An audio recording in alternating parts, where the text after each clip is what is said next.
এই মাজারের খাদেমের ব্যবহারটা এতটাই বাজে ছিল জানলে আগে কখনো হ্যালো এভরিওয়ান, আসসালামু আলাইকুম। Welcome to my lovely audience. আশা করি আপনারা সবাই ভালো আছেন। আলহামদুলিল্লাহ আমরা ভালো আছি। আকিকে নিয়ে প্রথম কোনো মাজারে যাইতেছে, তাও আমাদের শায়েস্তাগঞ্জে ছিল সাউলফির একটি মাজার। আমাদের বলতেছিল আসো আমরা সাউলফির মাজারে যাবো, তখন আমি আর না করে থাকতে পারলাম না। তখন বললাম যে রেডি হওয়ার পর আমরা চলে আসলাম সাউলফির মাজারের কাছে। আসার পর একজন মহিলার কাছ থেকে আকি কিছু কেনাকাটা করতেছিল, আতর, গোলাপ জল, তারপর মোমবাতি, চিনি। এগুলো আসলে মাজারের বিশেষত্ব হলো মাজারের মধ্যে অনেকগুলো মৌমাছি আছে। ওই মৌমাছি গুলারে মানুষ চিনি দেয়, কলা দেয়, দুধ দেয়, অনেক কিছু। আসলে মিষ্টি জাতীয় খাবার গুলাই মৌমাছিকে মানুষ দান করে থাকে। কিছুক্ষণ পরে আপনারা দেখতে পাবেন যে আসলে কিভাবে মানুষ দেয়। এখন কি আর করার আছে, এখানে অজু তো বাসা থেকে করা যায় না, অজু করতে হবে। অজু করার জন্য এখানে ভালো একটা পরিবেশ ছিল না মহিলাদের জন্য। মহিলা পুরুষ একসাথে অজু করে, এবং মাজার কমিটি এই বিষয়টা হয়তো খেয়ালে নেওয়া উচিত।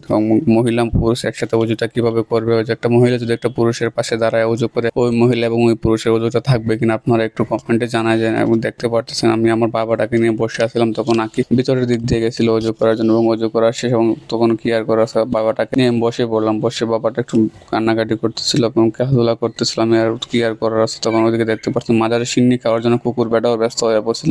ওইদিকে প্রচুর পরিমাণে সিন্নি খাওয়ার হুড়মুড় শুরু হয়েছিল। আমার মনে হয়েছে না মাজারের আশেপাশে যতগুলা কুকুর বিড়াল ছিল এবং মুরগ ছিল সবগুলাই সিন্নি খাওয়ার জন্য এসে হাজির হয়ে পড়ছে। ওইদিকে আকি সিন্নি খাওয়ার শেষ, আকি অজুখানা এসে থালটা ধুয়ে রাখছিল। ধুয়ে রাখার পর মাজার থেকে বের হয়ে যাওয়ার পর তখন হঠাৎ মনে পড়লো যে আয়মানের গা মুছে 20টা টাকা মাজারে দেওয়া নাকি মানত ছিল আখির। তাই যখন আয়মানের ঘা মুছে 20টা টাকা মাজারের দান বাক্স দিল, তখন মাজারের খাদেম দেখে আকিকে খুব বাজে ভাষায় বকাবকি এবং এতটা বেশি রাগান্বিত হয়েছিল। আসলে কিসের জন্য উনি রাগান্বিত হয়েছে আমরা হয়তো জানি না। ওনার নাম শাকিল। উনি আসলে দেখতে দেখা যায় যে আসলে কি প্রকৃতির মানুষকে। এবং আপনারা যারা যারা যাবেন মাজারে, আপনারা অবশ্যই ভদ্রলোক খেয়াল করে দেখবেন এই খাদিমের ব্যবহারটা এতটা বাজে। আপনারা অবশ্যই খাদিমের সাথে কোনো প্রকার লেনদেন করবেন না। আমি মনে করি যেটা লেনদেন না করাটাই ভালো। আপনারা যারা যারা মাজারের বিষয়ে লেনদেন করবেন তারা অবশ্যই মাজারের কমিটি এবং মাজারের দান বাক্সে দান করবেন। এবং এই খাদিমের সাথে কোনো তর্কে যাওয়ার মানে মনে করি না আমি। আসলে আমরা ঘা মুছে 20 টাকা দিয়েছি, এটা মাজারের খাদিমের কি করা? তখন মাজারের খাদিমের তো কোনো কিছু করা উচিত।